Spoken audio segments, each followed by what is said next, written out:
Jane, my wife asked me, who's this for? What's the audience of who you want to share this message with? And I thought it was a good question. My initial response to her was, anyone who has the ears. And she said, what does that mean? I said, well, I'm not targeting an audience. Like I'm not going after people.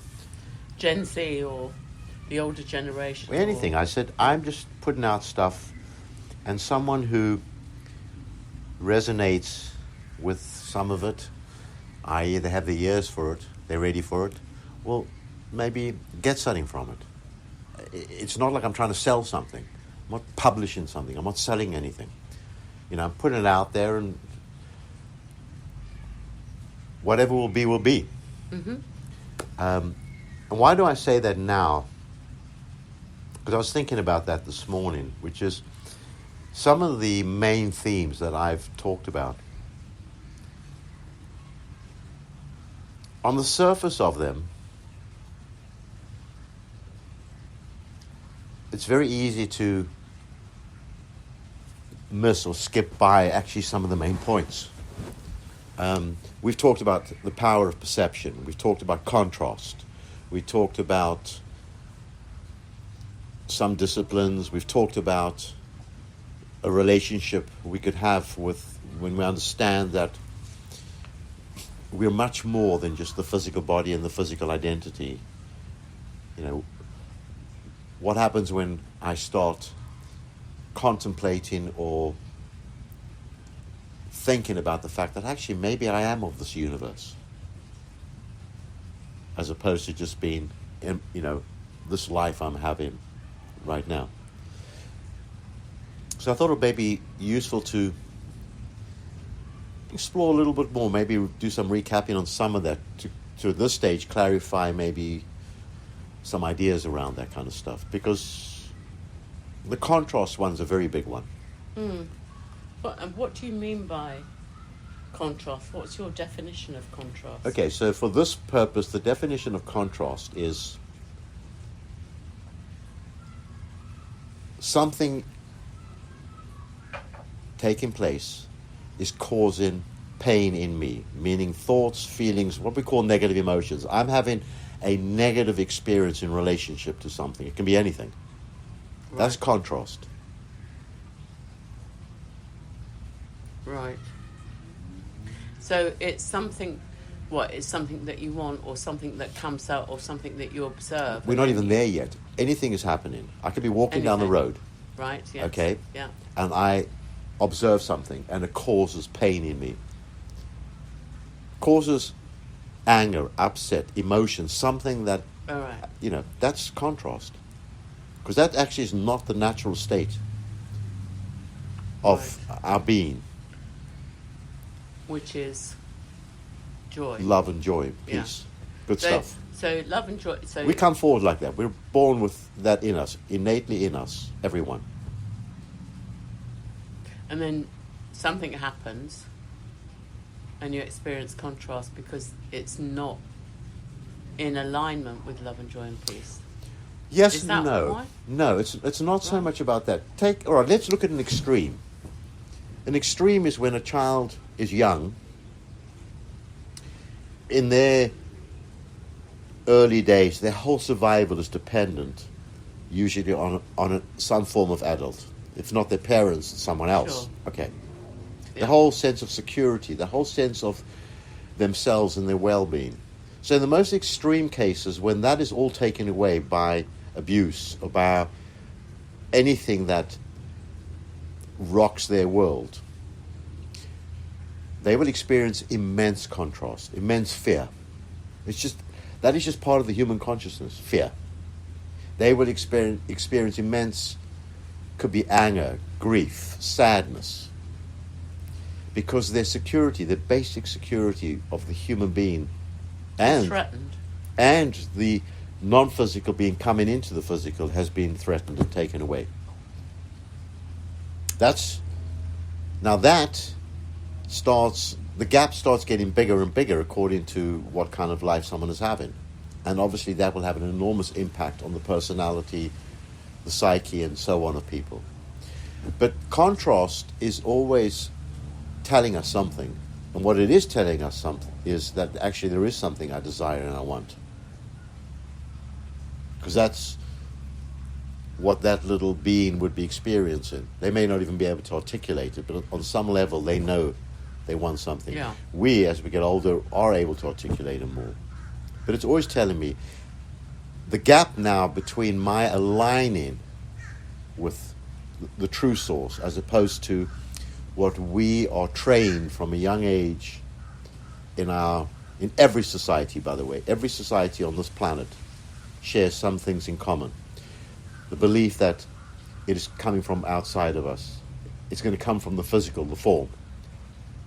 Security, love, basic well-being is going to come from outside. Every culture that has ever existed on this planet has believed it. Hence, you had different cultures have a different perception 3,000 years ago, 4,000 years ago of the source or of God. That's when it started. Probably started long before that, but I'm saying we know 3,000 years ago, 4,000 years ago, 2,000 years ago, every culture. I don't know if most people don't even realize that, but they don't sort of explore or read much. But, you could take the most native culture in the world on some island in the distant Pacific that had never been near anyone else. They had a relationship also with the heavens and with external things. It's just the way a human being was built. Yes. Okay? And that's some very important information to understand that. How much time do we actually spend looking at that and teaching our kids and talking about that kind of stuff? That it's built in us, and that's where, that's our, I think I said, that's our saving grace. Contrast.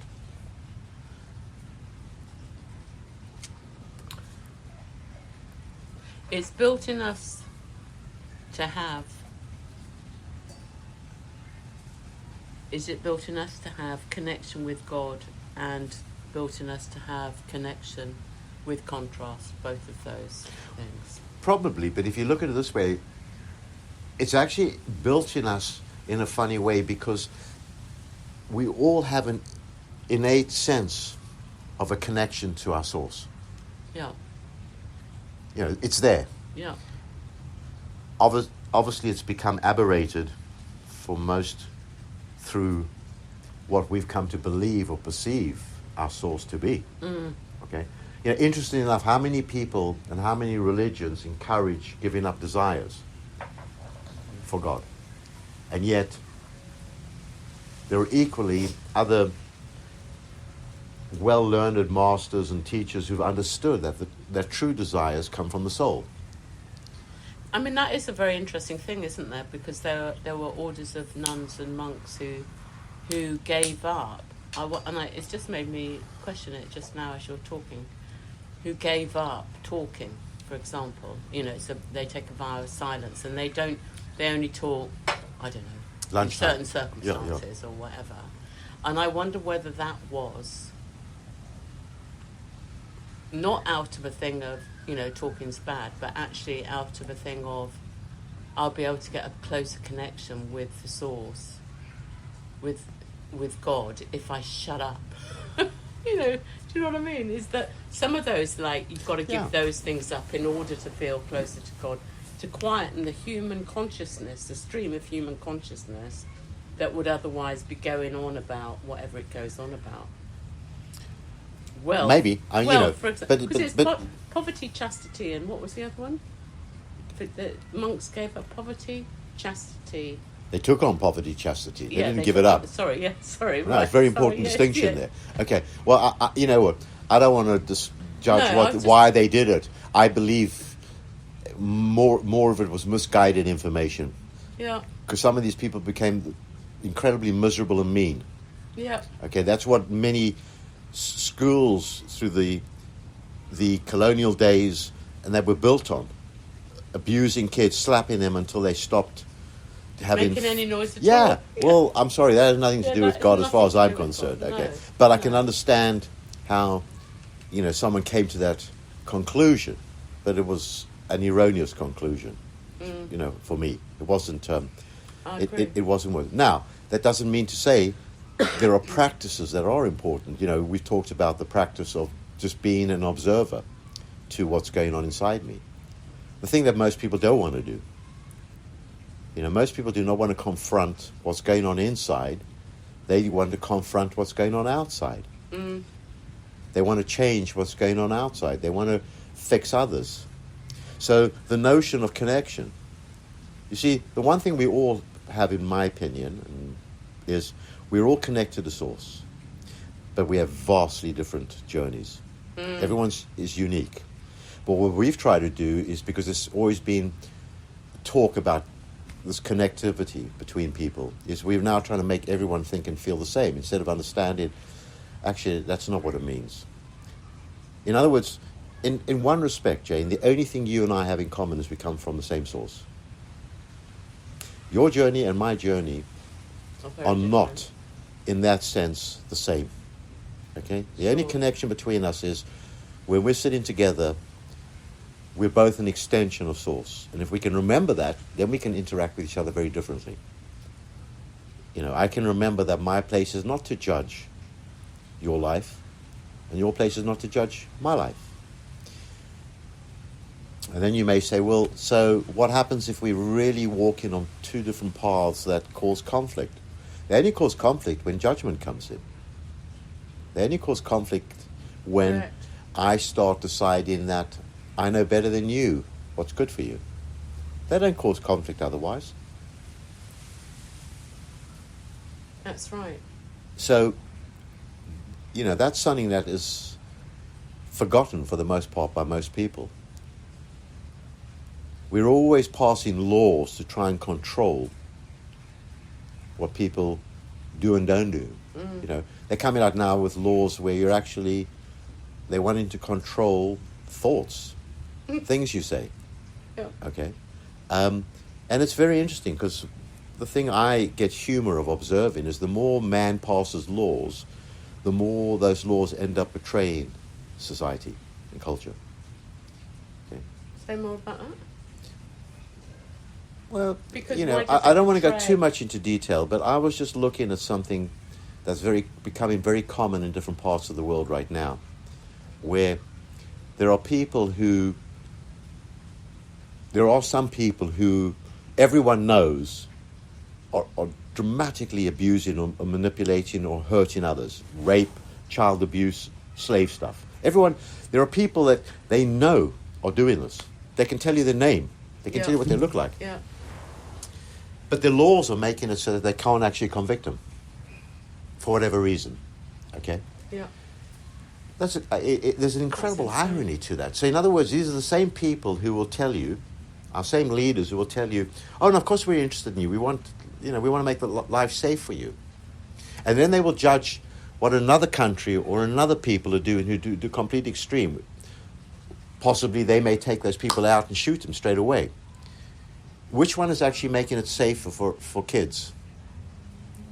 I'm not giving an answer. What I'm saying is it's fascinating how we judge what someone else is doing based on what we think we know best on.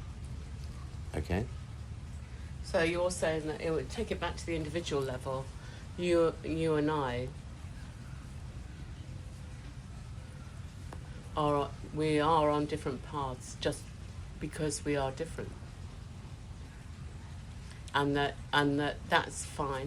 Our souls maybe have different things we need to learn to grow in Yeah. and to expand in. Yeah. And without that spiritual context, going back to what I said, like I learned from two things that the Sanskrit talked about, which is parents' responsibility is raising a kid to have a spiritual conscience. Very different from just a conscience. A spiritual one, meaning my consciousness and my conscience in relationship to the source, the non-physical, the universe. And the other one was about interfering with another soul.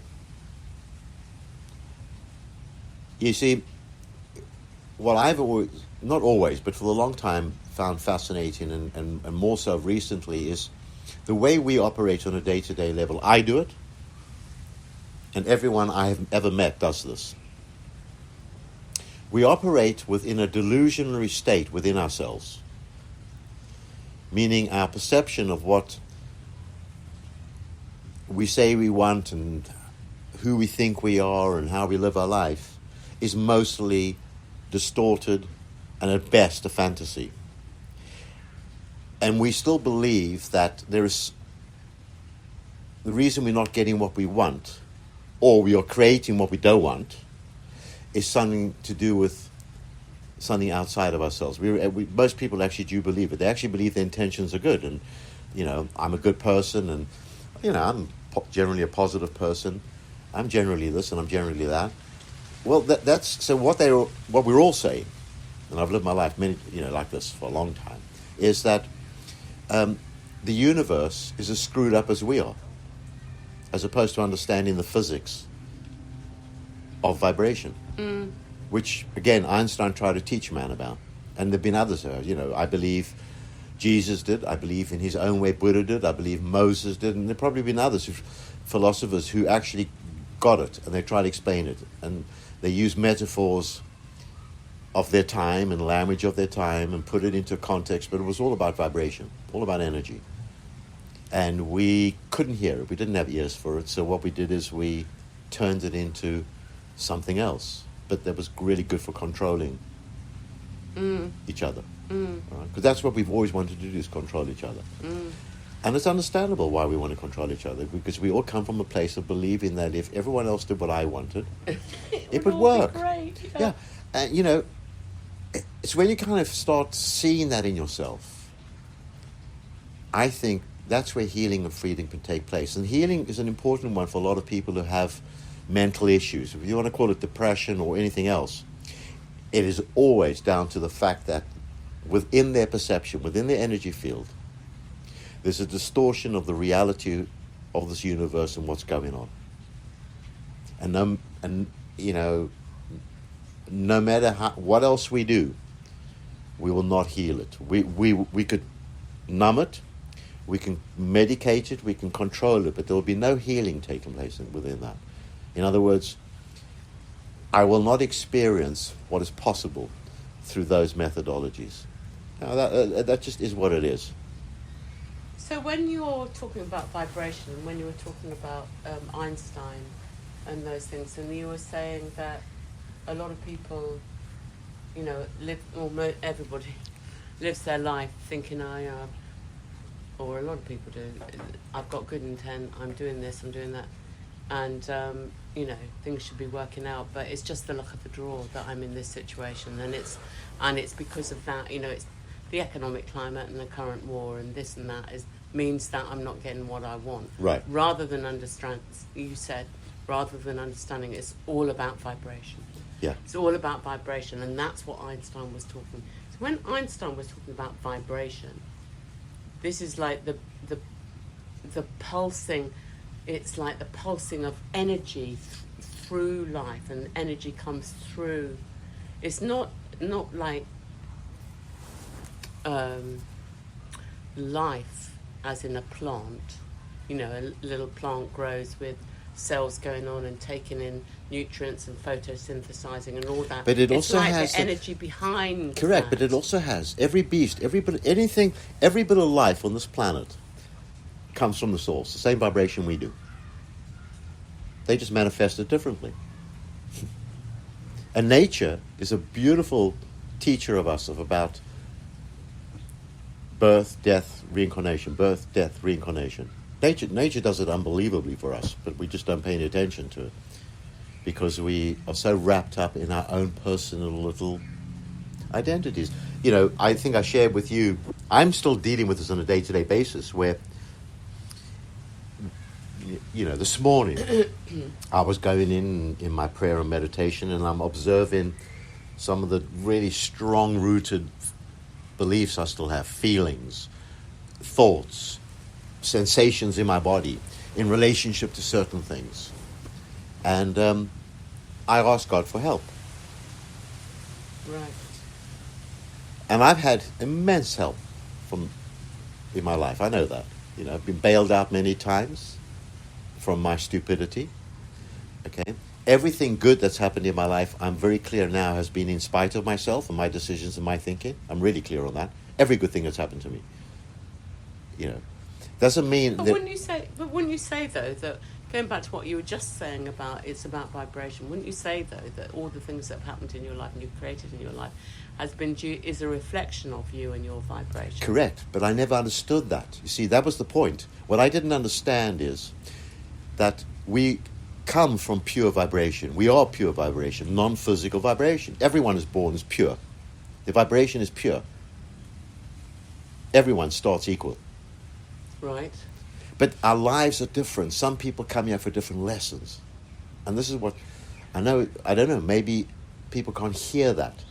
No one is born in the wrong place at the wrong time. That's what I'm saying.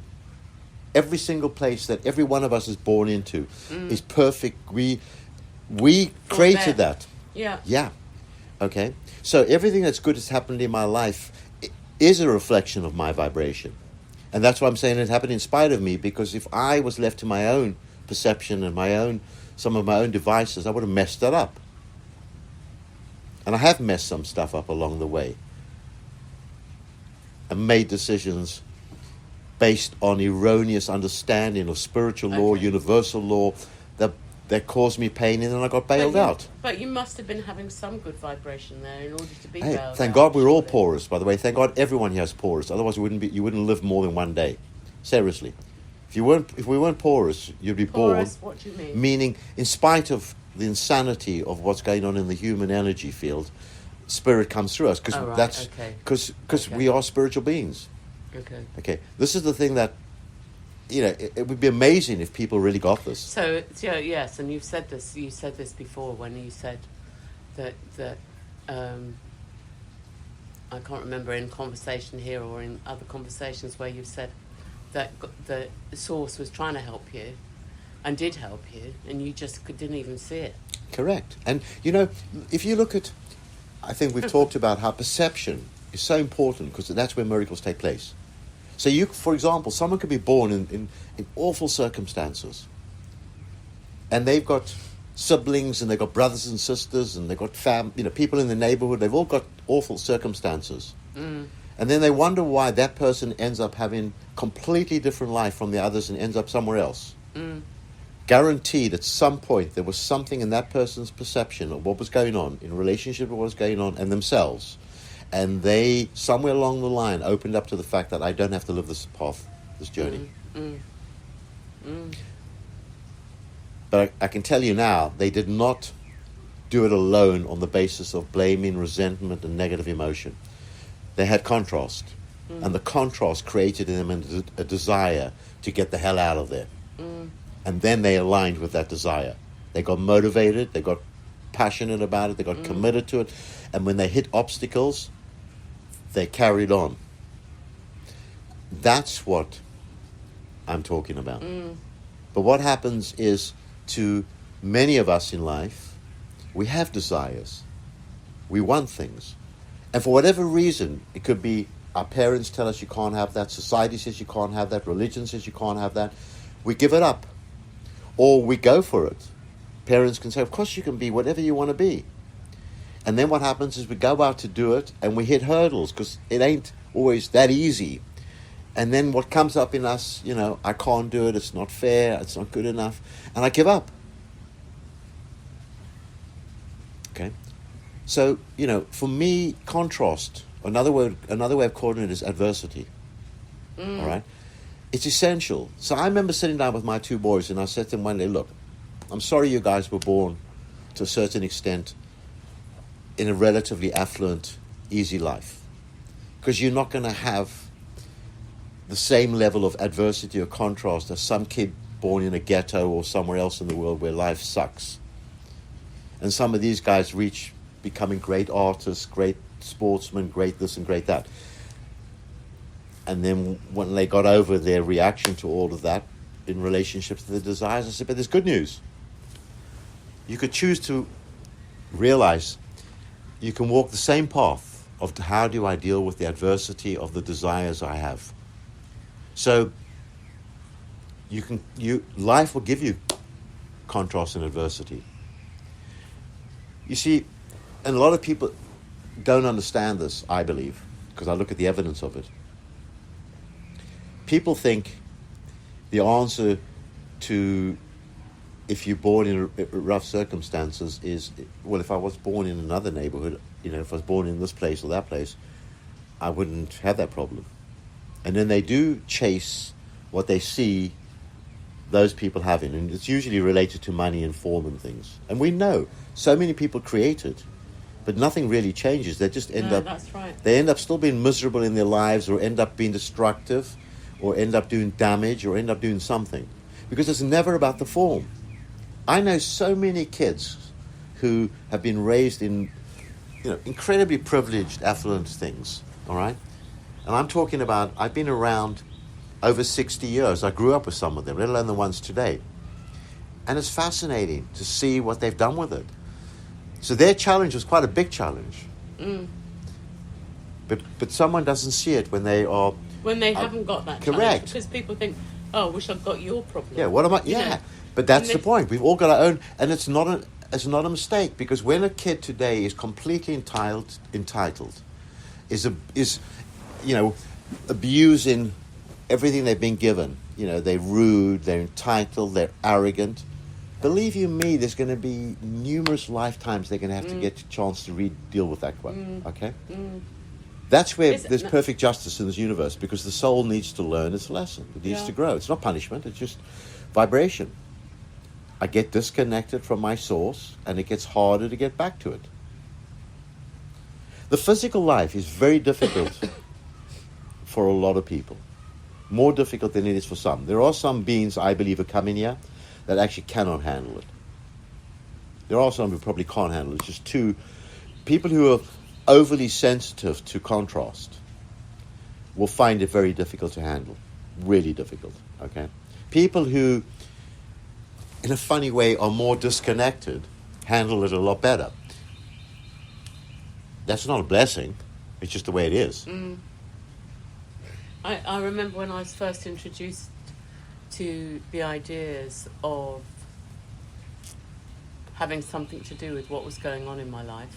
Right. Yeah. It's a bizarre one, that one. I mean, in a essential and spiritual way. I thought, oh no, from the perspective of like being unconscious of that was easier in many respects, because you didn't have to, you didn't have to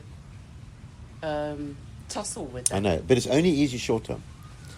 Yeah, I mean, I didn't want it, but there was that little No, bit of course, listen. Now I'm living a life of tussle for, for whatever contrast comes up. But you're right.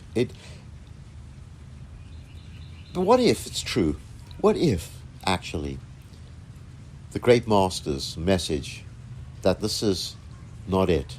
It's part of the whole thing. So we come back and go many, many times. Do you think people may say, you know what, actually, I've had enough of this every time I come here. I want more. So I actually am going to do a bit of investment in my soul instead of investing in other things, What if someone was saying, okay, because, if I look at the logic of the universe, it can't be a one-off deal, because there's nothing in this universe that is one-off. I mean, the universe is showing us, by the way, nature is showing us, but we don't open our eyes to that fact. It's not about this, I'm not saying, and I'm not even looking for, like, there's going to be a perfect thing.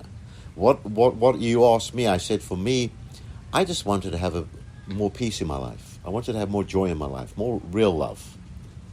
Okay? The love I had before was so conditional, it was awful. Because every time I met someone, I was worried about whether they liked me or not, or whether what I was doing was good enough for them, and vice versa. We're all doing with each other. It's exhausting. No wonder so many people have got mental illnesses and they've got physical illnesses, because that's what they're doing all the time.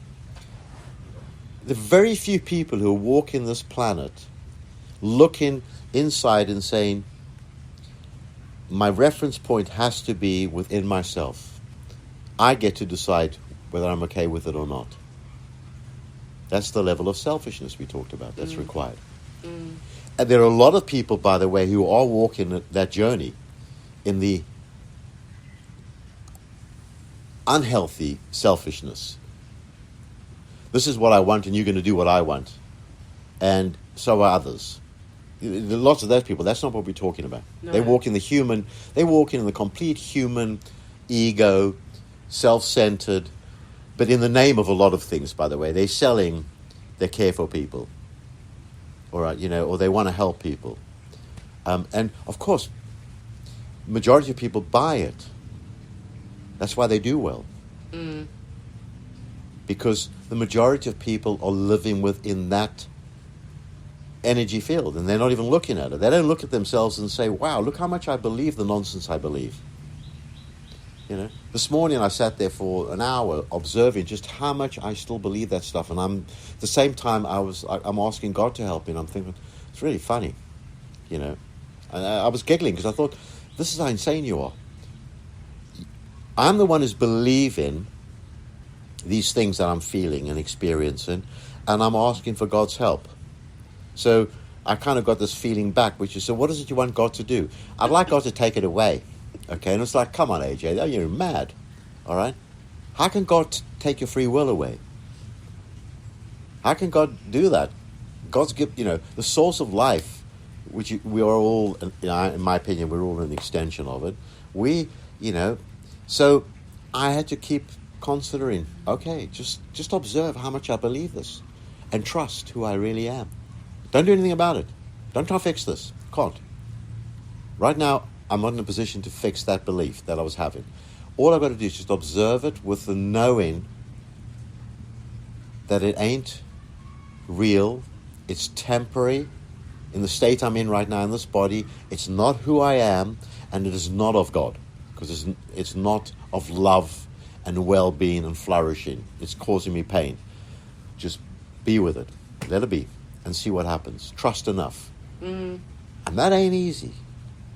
Trusting enough that just that process itself will start healing, because we want to do something about it. Yes. Want to do something about it. Yeah, we want, in that doing is, yeah, I'm making the difference. And the difference, and it's which I is making the difference. Which I, yes. Very important, that, because I don't want people to think this is not about I. It's about the real I am, as opposed to the me I am, which is. And again, I just want to say this in case, because we're talking about people have ears for this. I really was someone who many years ago was pretty good at judging people. Okay? My kids asked me, why do you wear an earring? My father asked me why I had an earring. Many people along my life have said to me, why have you got an earring? And I tell them a story. It was not long ago. It was 30 years ago, which isn't long, actually. I was working with a man. We both had the same job. I despised him on some level when I looked at him, and I knew he despised me. It was no secret. Everyone else knew, okay? Of course, he had an earring. He also had a background about him, by the way. I didn't know him, he didn't know me. We didn't know each other, do you understand? We were in the same environment working. Right. But we actually didn't even talk to each other, all right? Right. He just looked at me, and it was like an allergic reaction. I just looked at him, it was an allergic reaction. Right. My allergic reaction to him was based on what I'd heard about him, his upbringing. Okay. So here was someone who was born to a prostitute on the streets, became a druggie, alcoholic, a male prostitute, and he had an earring. Complete opposite to what I was born in. So what he saw was, what he had heard is that I was born in an affluent home, da-da-da-da-da-da-da. Okay? And it wasn't great, all right? And then one day our boss came to us and said, he said to us individually, by the way, it's fascinating. I think the two of you could learn so much from each other if you're only willing to face this together. Are you open to the idea of going through this? And I said yes because I thought it would be the right thing to do. And I don't know if he did. He may have said yes for the same reason. So we ended up having to share a room together. Ah. We were both working, and we spent a lot of time together. We started to talk and get to know each other. And I love that man. When I understood his starting point in life, to where he had got to, and the journey he had gone through. And I got a sense when he understood my starting point, which he was right about, and who I had become and where I had got to, we had a great, great friendship. And he invited me to go to his hometown, which was in Texas. And I said, okay, we're going to Texas. So we're walking down the road one day, and I go past the shop, and it says tattoos and earrings. And I said, I'm going to get an earring. He said, don't. Why do you want an earring? I said, I want an earring because I want it to remind me for the rest of my life of just how much I judged you based on purely what I saw based on my own beliefs. And I've been able to transform them. What a blessing you've given me. You've given me something that shows me for the rest of my life I'm capable of giving up and changing beliefs that are causing me pain. So I said, so that's why I'm going to have this earring to remind me. Fantastic. Okay. And that's a great story. And I've gone on that journey ever since that. That's been my life, because every day I'm confronting something. Judging it. Well, I'm confronting something inside. It's not so much I'm judging the world. I'm confronting in my energy field so many things that are holding me back from the joy and love that I want to add to my life. Yes. My judging of those, I must say, is diminished enormously. My judging of people around me is diminished enormously, okay? There are some people I don't want to be around. Please understand the difference. There is that. Nowadays, I evaluate people based on their character. Okay? Not their race, religion, color, sexual preferences, which is what I used to do. When I met him. If you didn't fit my mold of what you should look like or be like, you were going to be judged by me, okay? Now I just evaluate based on character, meaning how you conduct yourself in your life and so on. Your character. We all know what character is. And then I make an evaluation, and then I make a decision. All right? Now, am I going to condemn you, hurt you if I don't like you? No, I just stay clear of you. But I won't cater to you either. I'm not out for your vote. I'm not looking for you to approve of me, so I'm going to do what you want, especially with that kind of character. No. That's my own personal business, my own personal journey. Excellent. And I think there are a lot more people out there who deep down inside feel the same, but feel like they don't know what to do about that stuff. All right?